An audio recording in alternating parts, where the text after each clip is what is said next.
Hello friends, நம்ம ஐன்ஸ் கிச்சனில் Deepavali recipes போயிட்டுருக்கு.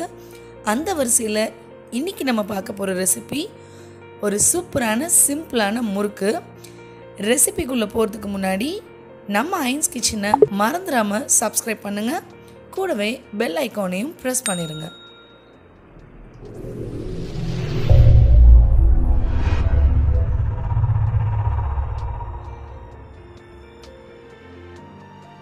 இப்போ முறுக்குக்கு தேவையான உளுந்து மாவு அரைக்கிறதுக்கான உளுந்தை நம்ம ட்ரை ரோஸ்ட் பண்ணிக்கலாம்.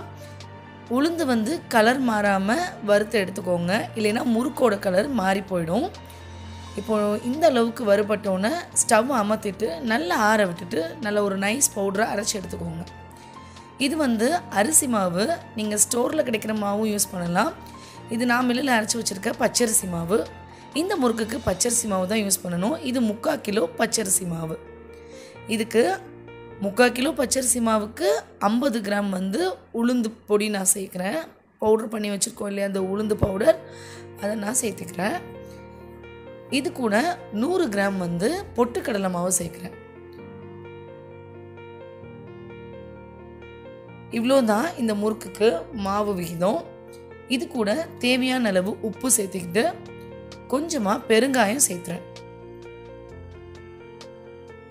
இப்போ செரிமானத்துக்காக இது கூட கொஞ்சமாக எள்ளும் கொஞ்சமாக ஓமமும் சேர்க்குறேன்.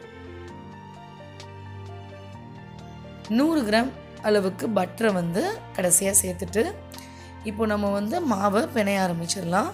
ஃபஸ்ட்டு பட்டரோட பிணையும் போது நம்ம எந்த ஒரு தண்ணி எதுவுமே ஆட் பண்ணக்கூடாது.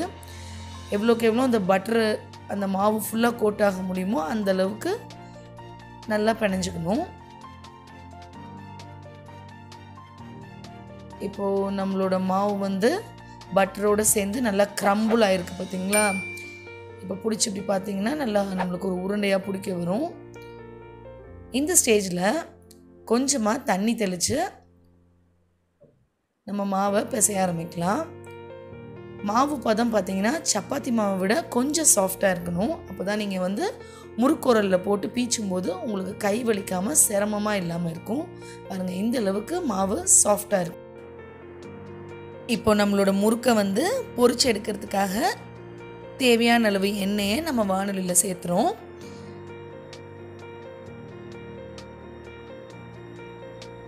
எப்போவுமே முறுக்கு பொரிச்சு எடுக்கிறதுக்கு நம்மளுக்கு ஃப்ளேம் பார்த்திங்கன்னா மீடியம் டு ஹை ஃப்ளேம்லேயே தான் இருக்கணும். அப்போ தான் முறுக்கு ஈவனாக பொரியும். இப்போ உரலில் முறுக்கு மாவை நான் சேர்த்துட்டேன். நான் இன்றைக்கி 3 கண் அச்சு எடுத்திருக்கேன். உங்களுக்கு முள் அச்சு அந்த மாதிரி நிறைய அச்சு உரலோடு கிடைக்கும். உங்களுக்கு எந்த அச்சு விருப்பமோ அந்த அச்சில் நீங்கள் இந்த முறுக்கை சுற்றி எடுத்துக்கிட்டு எண்ணெயில் பொரிச்சு எடுத்துக்கலாம். இப்போது ஒரு சின்ன தட்டு அல்லது சாசருக்கு பின்னாடி பார்த்திங்கன்னா எண்ணெய் தடவிட்டு நம்மளோட முறுக்கை சுற்ற ஆரம்பிச்சிடலாம். இந்த மாதிரி முறுக்கை சுற்றிட்டு ஒவ்வொன்றா நம்ம எண்ணெயில் பொரிச்சு எடுத்துடலாம். இப்போ நான் முறுக்கை எண்ணெயில் சேர்த்துட்டேன். அந்த மாதிரியே அடுத்தடுத்த முறுக்கையும் நீங்கள் இந்த முறுக்குக்கு பக்கத்துலேயே கொஞ்சம் கொஞ்சம் இடைவெளியில் சேர்த்துட்டு இந்த நுரை பார்த்திங்கன்னா எவ்வளோ பபிள்ஸ் வருது பாருங்கள். இந்த பபிள்ஸ் கம்ப்ளீட்டாக அடங்கிடணும். அந்த மாதிரி முறுக்கோட 2 புறத்தையும் நீங்கள் நல்லா ஃப்ரை பண்ணி எடுத்துக்கணும். ஃப்ளேம் மீடியம்லேருந்து ஹை ஃப்ளேம், அப்படியே நம்மளுக்கு கொஞ்சம் சூடு அதிகமாக தெரியும் போது நீங்கள் அட்ஜஸ்ட் பண்ணிக்கோங்க. லோ ஃப்ளேமுக்கு போக வேண்டாம். நம்மளுக்கு முறுக்கு ஒரு பகுதி ஒரு பகுதி வேகாமல் இருக்கும். இந்த மாதிரி 2 புறமும் முறுக்கை நல்லா பொரிச்சிட்டு நம்ம ட்ரைன் பண்ணி வெளியே எடுத்துட்டோம்.